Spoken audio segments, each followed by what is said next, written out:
Asante sana Bwana Deputy President, tafadhali tunaweza kuketi chini. Asante sana.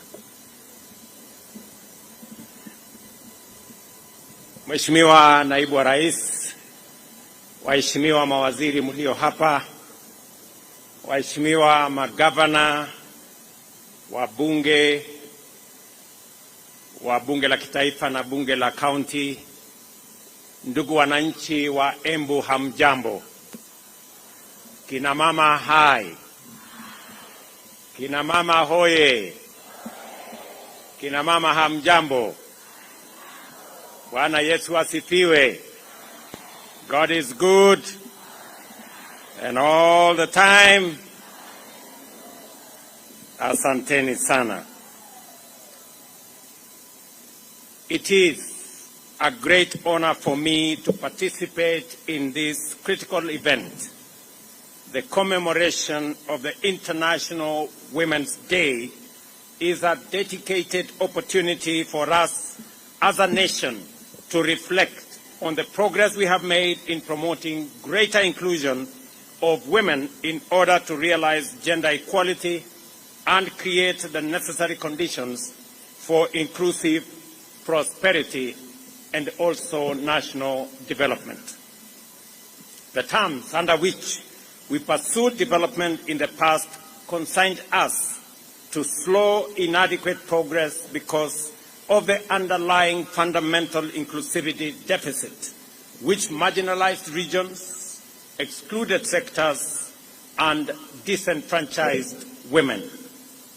Not only did the majority of our people end up poor and deprived of opportunities to change their prospects, but structural and systemic discrimination also guaranteed that women inevitably fell among the most vulnerable people in our society. It is difficult today to take seriously any growth and development strategy which deliberately leaves behind everyone, let alone 50% of our communities and national family. Yet we realize with clarity that historically this is what happened with all development initiatives which did not proceed on the basis of inclusivity and equality. Unemployment in general denied women the opportunity to participate in production, and through archaic institutions which denied women equality, women who worked hard were deprived of the fruits of their contribution and labor.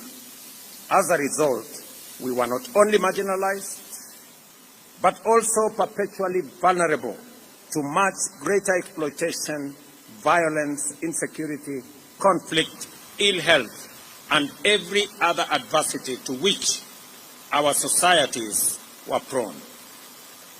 Even today, there are many parts of our country where the mental image of wealth, power, and status is still male, while that of poverty and suffering is female.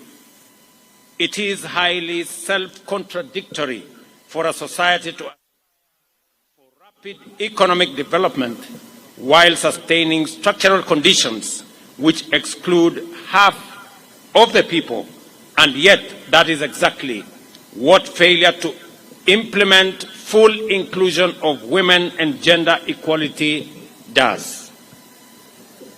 Under Article 10 of our Constitution, it requires us to observe and actualize human dignity, equality, social justice, inclusiveness, non-discrimination, and the protection of the marginalized as national values and principles of governance, which must define both the process and outcomes of every economic, social, cultural, and political endeavor.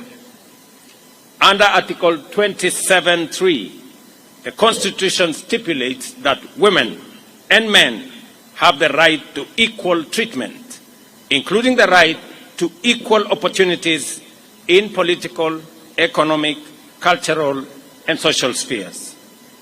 To ensure that inclusion remains at the agenda of national renaissance, the Constitution mandates the state to take legislative and other measures, including affirmative action programs and policies, to redress any disadvantages suffered by individuals or groups because of past practices.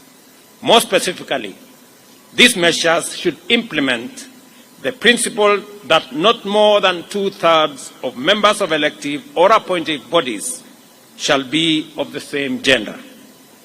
Our blueprint for radical national transformation must therefore be underpinned by the imperative to facilitate the full engagement and robust participation of women in every dimension of our development agenda. The bottom-up economic transformation agenda thus recognizes the unprecedented radical power in facilitating the full contribution of all our people in every sector, rather than just half of them. Twice as many opportunities will be created and exploited, and twice as much productivity will be unlocked. In our plan, we recognize the need to change the prevailing conditions and situations where female participation is key in key economic sectors remain minimal, with a vast majority of those women who participate being consigned to low-income employment and enterprise and under poor working conditions. Generally speaking, women remained excluded in decision-making within our governance and political institutions, while millions suffer or are vulnerable to sexual and gender-based violence. Moreover, health services have been inadequate for the needs of women and remained inaccessible and unaffordable.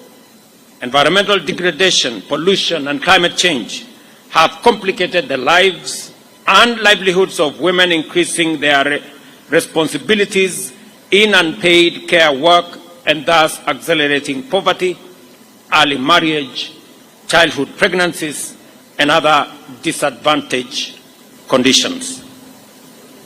Through highly intentional interventions, our bottom-up economic transformation agenda prescribed a pathway to transform the conditions, contributions, and participation of women in national development by deliberately eliminating every cultural, political, social, and other excuse for treating women unjustly. To achieve this, we recognize that we would have to direct unprecedented levels of investment to promote inclusion and affirmative action in socio-economic sectors. Specifically, we undertook to provide financial inclusion and capacity building for women through interventions like the Hustler Fund in women-led cooperative societies, chamas, merry-go-rounds, and table banking initiatives, and to take measures to protect them from predatory lenders.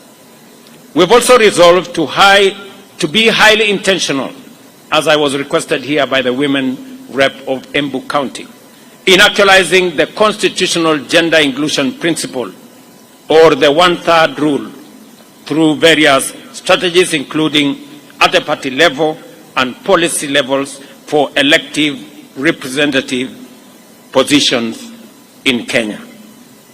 Our agenda also committed to confront the issue of violence against women more directly, including through the deployment of increased personnel at the gender desks in our police stations and enhanced funding for the anti-female genital mutilation campaign, as well as upholding the dignity of girls and women, especially in learning institutions, by providing menstrual hygiene products free of charge. The impact of this investment has been radically transformative. As I explained yesterday, during the launch of the G7 caucus strategy, women have remained consistent in the uptake of various financial inclusion funds. And at the same time, we have disbursed 942 million to 1.4 million women who are members of 53,000 women groups and that are already accessing affordable financial facilities through the Women Fund. I have asked the CS responsible for Women Enterprise Fund, Madams Aisha Jomo here, that we will do at least 3 things that must make women enterprise significant, different, and intentional. Number 1 is to eliminate the requirement for collateral when women are borrowing money from Women Enterprise Fund. Number 2, to reduce interest rate for women borrowing under Women Enterprise Fund to only 6%. And number 3, that we are going to enhance the money as the ministry works on eliminating and structuring the fund so that we can reach more women in Kenya. I also undertook yesterday that on the matter of the 2/3 gender rule, I am happy that members of parliament have now committed that the quest, the search for this solution on the 2/3 gender rule will be found this time round. Kwa hivyo nataka wamama wajue, vile tumesema, katiba ya Kenya inasema ya kwamba wamama wapatiwe nafasi sawa na wanaume katika uongozi wa taifa letu la Kenya. Na sababu hiyo tumekuwa tukijaribu kubadilisha katiba ndio kina mama wapate nafasi yao katika uongozi wa taifa letu la Kenya. Nataka niwaambie kina mama ya kwamba niliandika taarifa kwa bunge letu la Kenya kuwashawishi ya kwamba hii changamoto tumekuwa nayo, mambo ya katiba ambayo tulipitisha ya kuwapatia kina mama nafasi yao ya uongozi katika Kenya. Jameni, safari hii tuungane sote, kina mama pamoja na wanaume, kubadilisha sheria yetu ndio kina mama wapate nafasi yao ya uongozi katika taifa letu la Kenya. Mimi nataka niwatangazie wakina mama ya kwamba leo baadaye nitapokea taarifa kamili kutoka NADCO, na moja wapo ya sehemu muhimu zaidi katika hiyo taarifa ni mambo ya 2/3 gender rule, na tumeamua kama serikali na kama chama kuhakikisha kwamba bunge letu kupitia kwa parliamentary group and all the other structures that we have, ya kwamba tutapitisha jambo hilo na kina mama watachukua nafasi yao ya uongozi katika taifa letu la Kenya. Vile vile nataka niwatangazie kina mama hapa kwamba leo asubuhi, kwa sababu ya heshima ya kina mama wa taifa letu la Kenya, leo asubuhi nimewapatia kina mama 10 kuwa mabalozi wetu katika nchi mbalimbali ya dunia, na vile vile kuwapatia kina mama wengine 6 deputy ambassadors kama pia heshima ya siku hii ya International Women's Day. And I am saying this as part of the celebration of this International Women's Day in Embu. This morning, I have appointed 10 more women as ambassadors in different parts of the world, and another 6 deputy ambassadors in recognition of the contribution of women to the leadership of our nation. Vile vile, ningependa kuambia kina mama hawa, kina mama viongozi, imesemekana pale nyuma kwamba ile kazi mwanaume anaweza kufanya, mama anaweza kufanya zaidi. What men can do, women can do better. na mimi ni shahidi, kwa sababu baraza letu la mawaziri kwa ile kazi ya muhimu 5 ambayo tumeweka katika manifesto yetu, kina mama hawa wanaongoza katika nafasi 4 ya manifesto yetu. Mimi nataka niwaulize kina mama, kwa sababu niko hapa Embu leo. Nilikuja kuanzisha mpango ya housing hapa Embu, na nitarudi hapa. Nishakubaliana na viongozi wa Embu ya kwamba nitarudi hapa kabla ya mwisho wa mwezi huu. Nitakuwa hapa Embu tena, kwa sababu ile kazi ya housing ambayo nataka kina mama waelewe ni nini tunafanya ili kuwapa kina mama wa taifa letu la Kenya nafasi sawa ya kujisimamia, kujiendeleza na pia kuchangia katika kuendesha taifa letu la Kenya. Ya kwanza ni mambo ya housing. Program ya housing inaongozwa na mama waziri anaitwa Alice Wahome, na kufikia sasa tayari tuko na sehemu ama nyumba ambayo tunajenga Kenya, nyumba 1,100, na tuko na vijana wanaofanya kazi katika program ya housing. Vijana zaidi ya 1,150 wanafanya kazi katika sehemu ama mpango wa housing, kwa sababu tunaelewa ya kwamba mtoto akikosa ajira, mwenye anapata matatizo ni mama nyumbani. Mzee akikosa kazi, mama anazumbuka, kwa sababu kisirani yote ya kukosa kazi inaelekezwa kwa kina mama.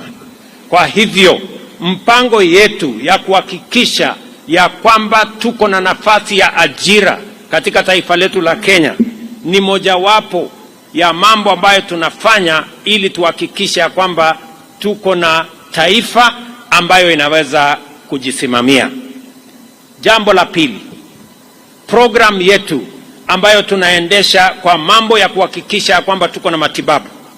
Na nataka nimshukuru gavana wenu hapa, kwa sababu mimi na yeye tumeungana katika ile program ya community health promoters. Hapa Embu muko na community health promoters zaidi ya 1,500. Hawa wote wametambulika na huyu mama Ses Mbarire, na mimi nimempatia equipment ya kuhakikisha ya kwamba wanaweza kwenda kusimamia mambo ya matibabu katika kila kijiji. Vile vile mama mwenzake anaitwa Susan Namkumicha, ndiye anasimamia afya katika taifa letu la Kenya. Na nimesikia hapa kina mama wakisema mtoto akiwa mgonjwa, mama ndio daktari. Mzee akiwa mgonjwa, mama ndio daktari. Mama mwenyewe akiwa mgonjwa, pia yeye ni daktari. Na kwa sababu hiyo tunataka kurahisisha kazi ya wamama kushughulikia matibabu katika taifa letu la Kenya. Na ndio sababu hiyo tumesema tunafanya mambo 4 ya muhimu, na ndio tumebadilisha sheria. Tuko na sheria mpya. Ya kwanza ni kuhakikisha ya kwamba matibabu inapatikana katika kila kijiji kupitia kwa community health promoters. Ya pili ni kuhakikisha ya kwamba bima ya afya inapatikana kwa bei ambayo kila mwananchi anaweza kufikia. Wale mlikuwa mnalipia shilingi 500, mmesikia tutapunguza ikuje shilingi 300. Na wale ambao hawana uwezo kabisa, kwa mara ya kwanza, wale ambao hawana hata hiyo 300, kwa mara ya kwanza tumesema tutawalipia kama serikali ya Kenya. Ndio kila Mkenya aweze kwenda hospitali, atibiwe na aende nyumbani bila ya kuulizwa pesa yeyote. Na ya tatu, tumekubaliana vile vile ya kwamba kwa wale ambao wanapatikana na ugonjwa ile iko na kisirani na kiburi, ile kama ya kansa, ya hypertension, ya diabetes, pia katika hii mpango mpya tumeweka pesa ya kutengeneza chronic illness fund ambayo itasimamia matibabu ya yale magonjwa ambayo yanaleta hasara yanasababisha watu kuuza ng'ombe, kuuza mali katika kutafuta hali ya matibabu katika taifa letu. Mimi nataka niwaeleze kina mama wetu wa Kenya ya kwamba katika harakati hiyo yote tunataka kuhakikisha kwamba taifa letu hasa kina mama wanapata nafasi ya kutosha ya kusaidiwa, ili majukumu ambayo mumeeleza hapa. Nimesikia Cecily amesema majukumu yenu ni mingi. Naanza asubuhi, tayarisha watoto, tayarisha mzee, saa 6 jioni, hata amesema kuna kazi nyingine ya saa 6 ya usiku. Sasa hajatueleza hiyo saa ya saa 6 ya usiku ni gani. Na kama ni ile mimi ninajua, nataka niwaambie wazee pia, tafadhali mubadilishe style, ndio wamama wasikuwe na kazi ngumu. Si ndio? Wanaelewa vile nimesema. So kwa sababu majukumu yenu ni mengi, mimi nataka tukubaliane vile tutasonga mbele kama taifa. Vile vile kina mama, kama hakuna chakula, mama ndio mwenye kuulizwa. Na ndio sababu hiyo pia katika mpango yetu tumesema kuzalisha chakula itakuwa kazi yetu ya kwanza na ya muhimu. Na mimi nataka niwashukuru wakulima, hasa kina mama, kwa sababu wengi wa wakulima ni kina mama. Mwaka huu kwa mapenzi ya Mungu tumeongeza chakula kwa sababu Mungu ametusaidia mvua, na tumekuwa mpango ya kuhakikisha kwamba mko na mbegu, na tumepunguza pia gharama ya mbolea. Mimi nataka niwaulize kina mama wa Kenya katika ghafla hii ya kwamba tena tumeweka mpango kamili ya kuzalisha chakula Kenya. Ndio kazi yenu ya kulisha familia zenu iwe kazi rahisi.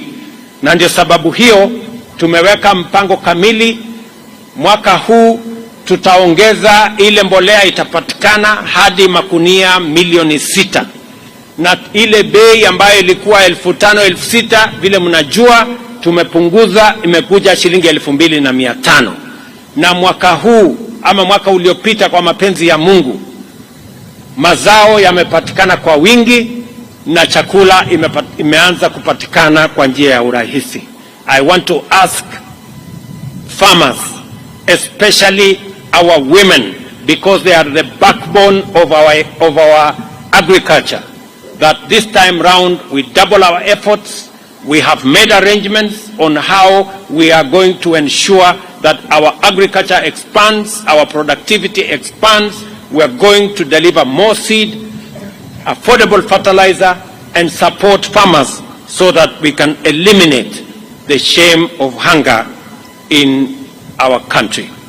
Nataka vile vile niwaeleze kama kina mama wa taifa letu la Kenya kwamba katika harakati hiyo pia mama mmoja hapa nimemtuma apange ajira ya vijana wa Kenya kule nchi ya nje, na tuko na hiyo mpango.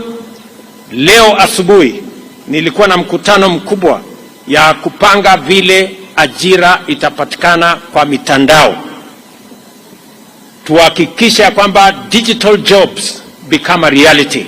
And I want to ask our girls and our women to focus their attention on the opportunities that we have for employment, so that they don't become vulnerable to vices of early pregnancies and also other vices. And I want to commit that the government of Kenya, we are going to mobilize every resource to protect our girls, to protect our mothers, to protect our wives, to protect our women, and to protect our daughters. Tutahakikisha ya kwamba kina mama wa taifa letu la Kenya wasipatikane mahali ambapo kuna watu wanataka kuwatumia kwa njia ambayo sio nzuri. Mimi nataka niwaulize vile vile kwamba kina mama tusaidiane, wazee tusaidiane. And I want to ask the women of Kenya to listen to me. As we believe in you, the women of Kenya must believe in themselves. It begins with women believing in themselves. And we will work, we will do whatever we can to support women. But I must say to the women of Kenya, you must start by believing in yourselves. That way, you can make progress, and together we can make progress. Kwa hivyo, mimi nataka niwashukuru sana kwa nafasi ambayo mmenipatia hapa Embu. Mimi nataka mjue ya kwamba sisi wote, hasa viongozi hawa kina mama walio hapa leo, ambayo tunawaenzi, tunawapenda na tunawatambua. Hawa magavana 7 ambao wamepatikana. Mimi nataka niwaulize kina mama, kwa mapenzi ya Mungu tunataka katika awamu inayokuja ya 2027 tupate kina mama magavana 24 waweze kusimamia mambo ya maendeleo katika taifa letu la Kenya, kwa sababu ile kazi kina mama hawa magavana wanafanya imedhihirika wazi kwamba wanaweza kuendesha mambo ya county kwa njia na taratibu inayofaa. Vile vile nimesikia vile gavana wenu wamesema hapa kwa mambo ya upishi ama mambo ya kutafuta vile tunaweza kupunguza mzigo wa kutafuta kuni na kufanya kazi hiyo ingine, mambo ya gas, mambo ya electricity. Mimi nitangaze hapa ya kwamba mwaka huu tumerudisha ile mpango ya last mile connectivity, kupeleka stima kwa manyumba ya wananchi. Mwaka huu katika taifa letu la Kenya tumeweka pesa bilioni 46 kuunganisha stima kwa nyumba 1560. Hapa Embu, we are going to run that program, and it is our intention to connect more households to electricity so that we can make it easier for women to be able to discharge their responsibilities, to have their homes in situations that are proper, and for us to work together as a community. Mimi nikirudi hapa Embu, nimesema mwezi huu tutakuja na mambo yenu ya stima, mambo yenu ya barabara, nimesikia kwa makini, mambo yenu ya maji, mambo yenu ya masoko. Vile mumesikia soko yenu ya hapa Embu town, pale nyuma ilichomeka ikapata matatizo. Mimi nataka niwaambie sasa tumeweka pesa ya kutosha, tutajenga soko hii hapa Embu town, na vile vile tutajenga soko ingine 8 hapa Embu county. Na hizo soko zinaanza vile mmesikia governor amesema inaanza kuanzia next week, na sio hapa Embu peke yake tunajenga soko. Mimi niliahidi mama mboga atafanya kazi mahali kuna heshima, mahali kuna stima, mahali kuna maji, na mmesikia hata kama umepata mtoto, hizi soko tunajenga unaweza kwenda na mtoto kazini. Kutakuwa na mahali mtoto anakaa, wewe ukiendesha na biashara yako. Kwa hivyo tunajenga soko mpya 500 katika taifa letu la Kenya, 8 zikiwa katika Embu County, kwa sababu it is a commitment we made to women, especially traders, especially women in the Republic of Kenya. Kwa hivyo tutashirikiana hivyo. Mimi nataka pia niwaulize kina mama, mkisikia tunaongea housing, nyumba ama boma ni ya mama ama ni ya mzee? Nyumba ni ya nani? Si ni ya mama? Mkisikia tukisema mambo ya housing, ni kwa sababu tunatambua nyumba ni ya mama. Na katika hii program tuko nayo, tunataka kila mama aweze kununua nyumba. Tumeweka hata nyumba ya shilingi 3,000 kila mwezi, kuhakikisha kwamba hapa mjini inapatikana nyumba mama mboga anaweza kununua, mtu ya bodaboda anaweza kununua. Pale nyuma ilikuwa lazima ukue tajiri, lazima ukue na kazi kubwa ndio uweze kununua nyumba. We are making it possible for every Kenyan, including ordinary women and men working in their small businesses, to be able to own a home because a home is a very critical component of livelihood and of citizenship, because our Constitution mandates us that we must, by Constitution, ensure that people live in decent livelihoods. Mimi nataka niwashukuru sana. Let us all promote peaceful coexistence, effective communication, and the rejection of violence as a method of resolving disagreements or pursuing objectives, whatever they may be. We must embrace communication, tolerance, and respect for dignity of every person, and do our part as men and women to prevent violence against women.